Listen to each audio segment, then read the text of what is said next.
Hello everyone, welcome to my General Hospital official channel. I hope everyone is having a wonderful day. Before we begin, please hit the subscribe button and give this video a thumbs up.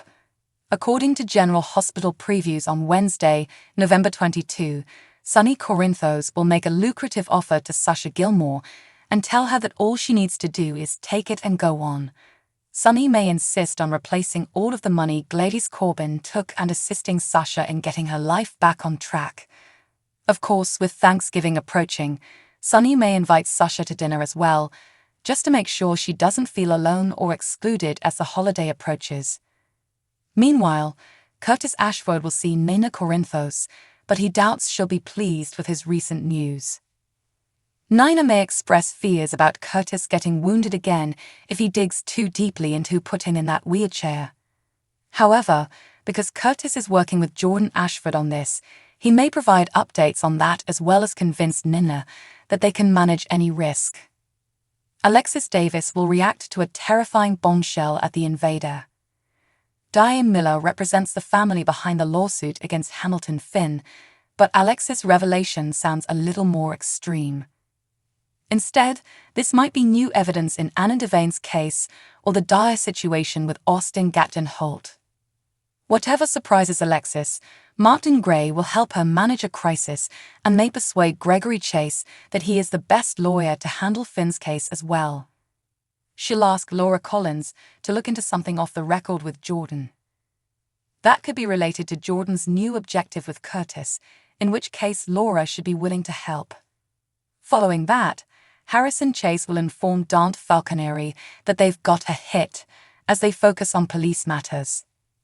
According to GH spoilers, Dante will discover a clue in Anna's inquiry, so Chase may assist him in making sense of the new evidence. It also appears that some morgue scenes are on the way, so Austin's body could be discovered and brought in. Is there any proof linking Austin's shooter to Anna's case? If this is the case, it lends credence to the claim that Jameson Forsyth is to blame for most of the recent drama. However, someone else's body could appear instead, adding to the mystery. Date will make a phone call to someone and insist on seeing anything, so he may fetch Anna or someone else for an opinion. Anna appears to be making an effort to see Charlotte Cassadine again, but that plan will not go down well with Valentine Cassadine. Stay away. On Wednesday's preview video, Valentine hisses at Anna during their altercation.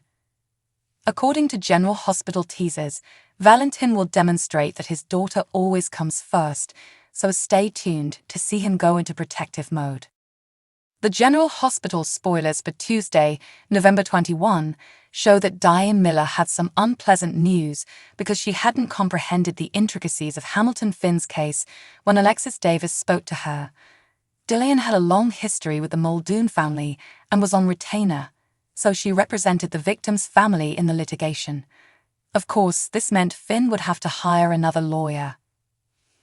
When Gregory Chase arrived with a cane, he realized that something was hurting his son.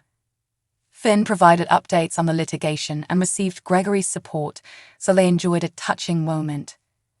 Maxie Jones summoned Cody Bell to see the latest photographs from his photo shoot with Sasha Gilmore and had other assignments lined up for him once he formally signed on as the male face of deception. Cody was surprised by the size of his first paycheck, but he pretended as if it would be his last since he didn't want to make Sasha uncomfortable or disregard her wishes. Sasha overheard Cody and realized they could work together after all, so Maxie was overjoyed and promised them that it would be completely business. Nina Corinthos came to GH with a gift and gently coaxed a confession from Charlotte Cassadine. Nina was curious about everything Charlotte had done to try to drive Anna Devane out of town. Charlotte admitted to spray painting Anna's door and causing vandalism in Anna's room at the Metro Court. Charlotte admitted she was ready to spray paint another message in Anna's new apartment when she was shot. Nina urged Charlotte to give her the whole truth and questioned if she had started the fire, but Charlotte seemed shocked that Nina would think that. Nina hugged Charlotte and reassured her after she said she didn't start the fire. At Curtis Ashford's house, he wanted to return to private investigation because that was who he was at his core. Curtis couldn't sit by and wait for the PCP to solve his case, so he contacted Jordan Ashford to obtain him access to the evidence and everything else he needed. Jordan decided she would, but she was also adamant about working together and ensuring that whoever fired at Curtis went to prison. Curtis understood there was no changing Jordan's stance, so they decided to join forces.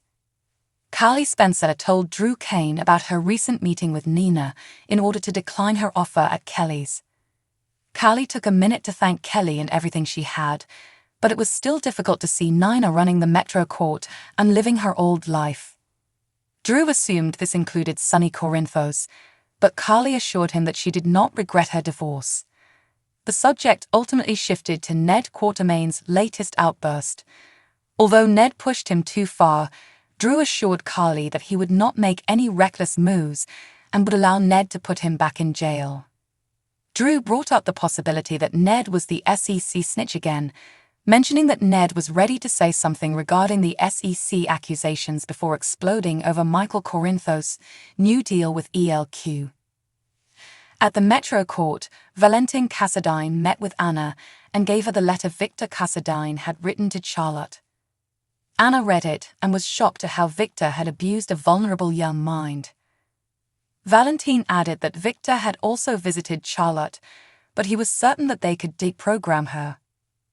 Although Valentin hoped the three of them could go forward once Charlotte healed, Anna didn't see how that was possible right now. Charlotte's physical scars would heal, but she'd always carry the anguish of what had happened to her and be reminded of it every time she looked at Anna. Likewise, Anna would be compelled to relive that night when she looked at Valentin, who had set everything in motion with his lack of faith. Anna decided it was best if she saw as little of Valentin as possible and went away. Sonny discovered Cyrus Renault washing the floor at the Port Charles Grill and discussed how the grate had fallen. Sonny didn't believe Cyrus' Father Theresa act and said he'd make sure Cyrus' job holding the mop was the last one he'd ever had. Sonny pledged to permanently shut down Cyrus if he heard even a whisper of his old tricks. Sonny recalled how Cyrus attempted to imprison him only to fall into a trap. Cyrus pretended to be stupid, but Sonny made it obvious that if he dared to offend Sonny again, his precious health would suffer greatly. Sonny urged Cyrus to keep away from his business and family before ordering him to stay away from Laura Collins as well. Laura could visit Cyrus if she wanted to, but Sonny didn't want Cyrus to show up uninvited. Cyrus pretended to understand, but he was enraged when Sonny urged him to go back to work and strolled out. According to General Hospital spoilers, Sonny may have just poked the bear, so watch for Cyrus' retaliation. So what do you guys think about this update?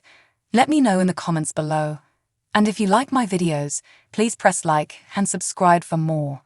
I'll see you guys next time.